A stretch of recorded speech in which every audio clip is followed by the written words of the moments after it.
Welcome back to week 2 of the August Wellness Challenge just for my paid subscribers.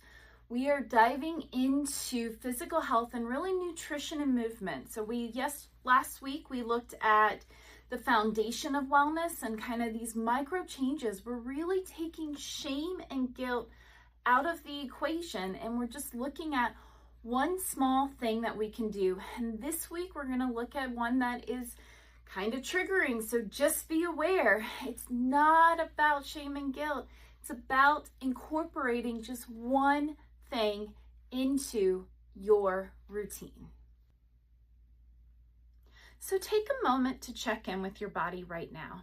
Notice any tension, any judgments that arise when I mention the word or words: physical health, nutrition, body. Just observe without changing anything and be present for this moment.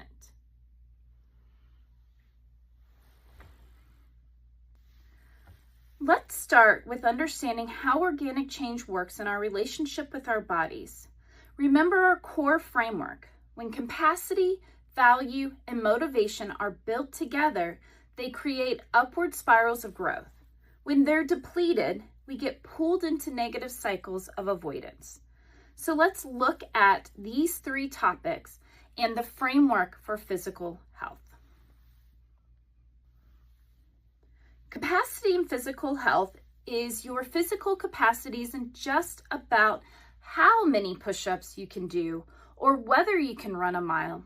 It actually is going to include much broader experiences, like your energy level throughout the day, your body's ability to recover from stress, your relationship with hunger and fullness cues, and your flexibility, both physical and mental, around movement and food choices. When physical capacity is strong, you feel resilient. When it's depleted, everything feels harder, making healthy choices become an uphill battle. Value in physical health. This isn't about looking a certain way or hitting arbitrary numbers on a scale. True value in physical health comes from honoring your body as the vessel that carries you through life, recognizing that caring for your physical self is an act of self-respect, understanding that your relationship with your body affects every other area of your life, valuing how good movement and nourishing food makes you feel, not just how they make you look.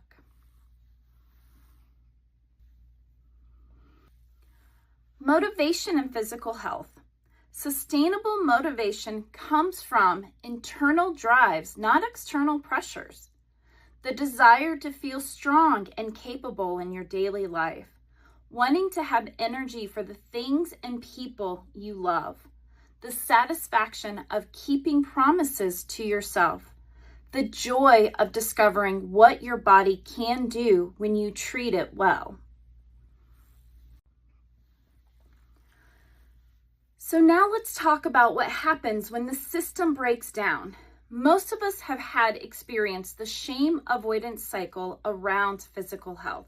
This is a key component to what is given to us with perceived expectations when selling wellness packages. People will give you the idea that it's easy. 6-minute abs, 5-minute abs, being able to lose 10 pounds with a simple shot, or taking out the cortisol through running and cardio. All of these wellness advertisements are meant to make you feel shame and guilt so that you will motivate yourself enough to buy the product. But what it doesn't do is provide lasting change. So let's look at the cycle that it builds. The cycle begins with us judging our current physical state harshly. We set unrealistic goals to fix ourselves quickly. We inevitably fall short of these impossible standards. Shame floods in. I have no willpower. I'm lazy.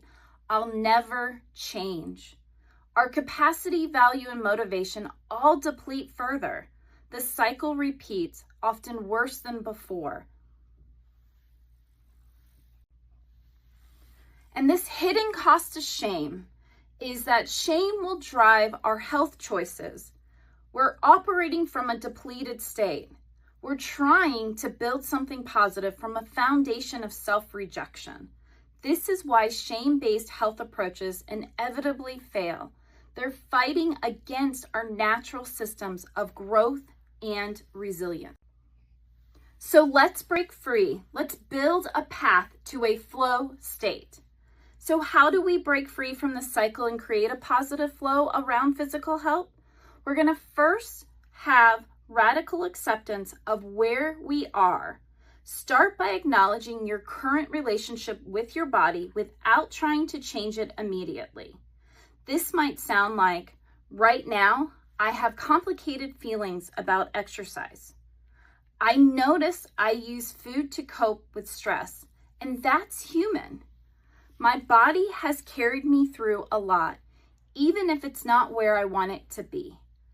This isn't giving up. It's creating the stable foundation that real change requires. Step 2 is rebuilding capacity gently. Instead of these dramatic overhauls, just focus on one tiny increase in capacity. Add an extra glass of water to your day. Take a 5-minute walk at lunch. Go to bed 15 minutes earlier. Eat one meal without distraction this week. These small capacities build and they feel manageable and create success experiences rather than failure spirals. Step 3, reconnect your values and ask yourself, how do I want to feel in my body? What do I want my relationship with food and movement to give me? What would caring for my body look like if shame wasn't involved? How does physical wellness support the other things I value in life?